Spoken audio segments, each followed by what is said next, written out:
Hello hi friends, ఎలా ఉన్నారండి? అందరు బాగున్నారు కదా? ఈరోజు వీడియోలో కష్టమైన పనిని కూడా ఈజీగా తక్కువ టైంలోనే ఏ విధంగా చేసుకోవాలో మీతో షేర్ చేసుకున్నాను. అలాగే ఈ టిప్స్ అయితే ప్రతి ఒక్కరికి డైలీ టైంలో చాలా యూజ్ అవుతాయండి. టిప్స్ మొత్తం చూసేసిన తర్వాత ఏ టిప్ అయితే నచ్చిందో ఒక చిన్న లైక్ ఇవ్వడం, అలాగే సబ్స్క్రైబ్ చేయడం అయితే అస్సలు మర్చిపోవద్దు. ఇప్పుడు టిప్ నెంబర్ 1 చూసేద్దాం. ఎర్లీ మార్నింగ్ నుండి ఈవినింగ్ వరకు కూడా లైటర్ని అయితే గ్యాస్ దగ్గర యూజ్ చేస్తూ ఉంటాం కదా, దాన్ని వాటర్తో క్లీన్ చేసేసామంటే మనకి తొందరగా ఖరాబ్ అయిపోతుందండి. అలా కాకుండా ఇలా ఏదైనా అయిపోయిన నిమ్మ చెక్క ఉంటుంది కదండి, ఆ నిమ్మ చెక్కకి కొంచెం పేస్ట్ని అప్లై చేసేసి ఇలా కొంచెం ప్రెస్ చేసి రుద్దేసామంటే ఆయిల్ మరకలు అలాగే దానిపైన ఉన్న తుప్పు మరకలు కూడా ఈజీగా రిమూవ్ అయిపోతాయండి. డైలీ నాప్కిన్తో తుడిచేసామంటే ఈజీగా క్లీన్ అయిపోతాయండి. ఎటువంటి మరకలు అయితే ఉండవు. హడావిడిగా జాబ్స్కి వెళ్ళే వాళ్ళైతే హడావిడిగా చేసేసుకొని వెళ్తూ ఉంటారు కదా, అలాంటి వాళ్ళకైతే వీక్లీ 1 టైం అని కానీ ఇలా క్లీన్ చేసుకున్నారంటే 1 వీక్ వరకు కూడా ఫ్రెష్గా ఉంటాయండి. ఇలా మొత్తం పేస్ట్ని అప్లై చేసేసుకున్న తర్వాత తడి క్లాత్తో ఇలా ఒకసారి తుడిచేసామంటే ఈజీగా దానిపైన ఉన్న జిడ్డు మరకలు అలాగే తుప్పు మరకలు అనేది రిమూవ్ అయిపోతాయి. పేస్ట్తో క్లీన్ చేసుకోవడం వల్ల జిడ్డు మరకలు పోవడమే కాకుండా షైనింగ్ కూడా చాలా బాగా వచ్చేస్తుందండి. ఇక్కడ మీకు మొత్తం తుడిచేసి చూపిస్తాను, చూసేయండి మీరే. చూస్తున్నారు కదా ఎంత పర్ఫెక్ట్ షైనింగ్గా వచ్చేసిందో. ఈ టిప్ నచ్చినట్టయితే ఒక చిన్న లైక్ కూడా అయితే అసలు మర్చిపోవద్దు. ఇప్పుడు నెక్స్ట్ టిప్ చూసేద్దాం.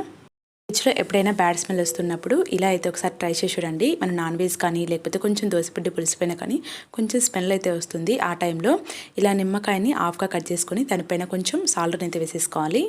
ఇలా నిమ్మకాయ మీద కొంచెం సాల్ట్ వేసేసామంటే అది మెల్ట్ అయ్యే కొద్దీ సాల్ట్ అనేది మనకి ఫ్రిడ్జ్లో ఉన్న బ్యాడ్ స్మెల్ మొత్తం పోతుందండి. అలాగే లెమన్ వాసన వచ్చేస్తుంది మన ఫ్రిడ్జ్ కూడా. ఒకసారి ట్రై చేసి చూడండి, మీకు అర్థమవుతుంది. ఇప్పుడు నెక్స్ట్ టిప్ చూసేద్దాం. కళ్ళపట్టీలు డైలీ యూజ్ చేయడం వల్ల మనకి బ్లాక్గా అవుతూ ఉంటాయి కదండి, అలాగని బాడీలో హీట్ని బట్టి కూడా మనకి తొందరగా బ్లాక్ అయ్యే ఛాన్స్ ఉంటుంది. అలాంటప్పుడు ఇలా అయితే ఒకసారి క్లీన్ చేసి చూడండి. మనకి పర్ఫెక్ట్గా వితిన్ 5 మినిట్స్లోనే క్లీన్ అయిపోతుంది. హాట్ వాటర్లోనికి కొంచెం పేస్ట్ వేసేసుకొని టైం ఉన్నట్లయితే ఇందులోనికి కొంచెం బేకింగ్ సోడాని కూడా వేసేసుకుని 2 మినిట్స్ అలా సైడ్ పెట్టేసుకోవాలి. టైం లేనప్పుడు అయితే ఇలా అయితే సార్ ట్రై చేసి చూడండి. ఏదైనా ఒక ఓల్డ్ బ్రష్ని తీసుకొని దానికి కొంచెం పేస్ట్ని అయితే తీసేసుకోవాలి. ఆ తర్వాత ఇలా పేస్ట్ను దీనిపైన అప్లై చేసేస్తూ మనం ప్రెస్ చేసి రుద్దేసామంటే ఈజీ. ఎక్కడికైనా ఫంక్షన్స్కి వెళ్ళాలనుకున్నప్పుడు టైం లేనప్పుడు ఇలా అయితే కొంచెం పేస్ట్ని ఓల్డ్ బ్రష్కి అప్లై చేసి క్లీన్ చేసుకున్నామంటే ఈజీగా క్లీన్ అయిపోతుందండి. హాట్ వాటర్లో పెట్టేసామని కాబట్టి ఈజీగా క్లీన్ అయిపోతుంది.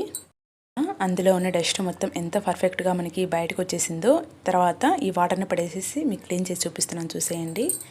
మీరే చూసేయండి. ఫస్ట్ చూసినప్పుడు పట్టీలు అయితే ఎంత డస్ట్ అయితే ఉన్నాయో, ఆ తర్వాత క్లీన్ చేసిన తర్వాత మీకు చూపిస్తున్నాను. ఇలా ఒక్కసారి మీరు ట్రై చేసేసి మీకు ఎలా అనిపించిందో ఒక చిన్న లైక్ ఇవ్వడం అయితే అసలు మర్చిపోవద్దు. ఇప్పుడు నెక్స్ట్ టిప్ చూసేద్దాం. ఎప్పుడైనా హోటల్ నుంచి ఇలా బాక్సెస్ అయితే కర్రీస్ తెచ్చుకున్నప్పుడు వస్తూ ఉంటాయి కదండి, అలా వేస్ట్గా ఉన్న బాక్స్కి ఇలా మన పైన దాని మూతకి ఇలా మనకి ఎన్ని హోల్స్ కావాలనుకుంటే అన్ని హోల్స్ అయితే పెట్టేసుకోవాలి. ఇలా హోల్స్ పెట్టుకున్న తర్వాత బాక్స్లోనికి కొంచెం సాల్ట్ని అయితే యాడ్ చేసుకోవాలి. ఇక్కడ నేను 2 టేబుల్ స్పూన్ల వరకు సాల్ట్ని అయితే వేసుకుంటున్నానండి. బాక్స్లోనికి షాంపూ వేసేసుకున్న తర్వాత మనం ఏదో ఒక షాంపూ అయితే యూజ్ చేస్తూ ఉంటాం కదండి హెయిర్కి, ఆ షాంపూని అయితే ఇందులోనికి వేసేసుకోవాలి. ఇక్కడ నేను క్లీనింగ్ ప్లస్ షాంపూని అయితే యాడ్ చేసుకుంటున్నాను. ఇందులోనికి షాంపూ యాడ్ చేయడం వల్ల సాల్ట్ అనేది కొంచెం మెల్ట్ అవుతూ, అలాగే ఇంట్లో ఎప్పుడైనా కొంచెం బ్యాడ్ స్మెల్ వచ్చినా కానీ ఇలా ఒక కార్నర్లో పెట్టేసుకున్నామంటే మనకి సాల్ట్ మెల్ట్ అయ్యే కొద్దీ ఆ షాంపూ స్మెల్ అయితే వస్తూ ఉంటుందండి. ఇక్కడ నేను బాత్రూంలో అయితే ఒక కార్నర్లో పెట్టేసుకుంటున్నాను.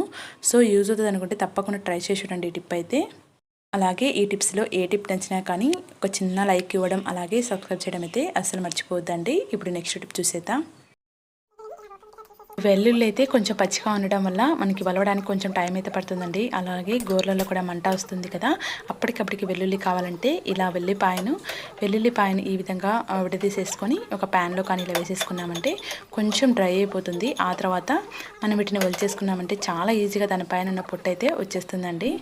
ఎప్పుడైనా అప్పటికప్పటికి అల్లం పేస్ట్ కావాలనుకున్నా కానీ లేకపోతే వెల్లుల్లి కావాలనుకున్నా ఇలా అయితే ఒకసారి ట్రై చేసి చూడండి. హాఫ్ వరకు మనకి ఈజీగా రిమూవ్ అయిపోతుంది కొంచెం వేడి చేయడం వల్ల. లో ఉన్న చెమ్మ మొత్తం డ్రై అయిపోయి ఈ విధంగా పొట్టు అనేది ఈజీగా వచ్చేస్తుందండి. ఎన్ని వెల్లుల్లి కానీ ఈజీగా అప్పటికప్పటికి మనం చేసుకోవచ్చు. అలాగే ఈ టిప్ నచ్చినట్టయితే ఒక చిన్న లైక్ ఇవ్వడం అయితే అసలు మర్చిపోవద్దండి. ఇప్పుడు నెక్స్ట్ టిప్ చూసేద్దాం. మనకి టిప్ అయితే రైనీ సీజన్లో చాలా బాగా పనిచేస్తుందండి. ఎప్పుడైనా మనం ఎంత మంచిగా వాష్ చేసుకున్నా కానీ కొంచెం ఇంట్లో బ్యాడ్ స్మెల్ వచ్చినప్పుడు ఇలా అయితే ఒకసారి ట్రై చేసి చూడండి. అందులోనికి కొంచెం కొబ్బరి పీచుని పెట్టేసి కొబ్బరి చిప్పలోనికి అలాగే అగరబత్తిని 2 కానీ 1 కానీ ఇలా మొత్తం స్టిక్తో సహా వేసేసుకోవాలి. ఆ తర్వాత ఇందులోనికి మన హారతిచ్చి కర్పూర బిళ్ళ ఉంటుంది కదండి, దాన్ని పౌడర్ లాగా చేసేసుకొని ఇందులోనికి వేసేసుకోవాలి. ఒక్కసారి అంటించేసేసి ఆఫ్ చేసేసామంటే దాని నుంచి వచ్చే పొగతో మనకి ఇంట్లో మంచి స్మెల్ అయితే వస్తుందండి. బ్యాడ్ స్మెల్ అస్సలు ఉండదు. ఎప్పుడైనా బ్యాడ్ స్మెల్గా అనిపించినప్పుడు కొంచెం ఒకసారి ట్రై చేసి చూడండి. ఈ టిప్స్లో ఏ టిప్ నచ్చినా కానీ ఒక చిన్న లైక్ ఇవ్వడం అలాగే సబ్స్క్రైబ్ చేయడం అయితే అసలు మర్చిపోవద్దు. Thank you for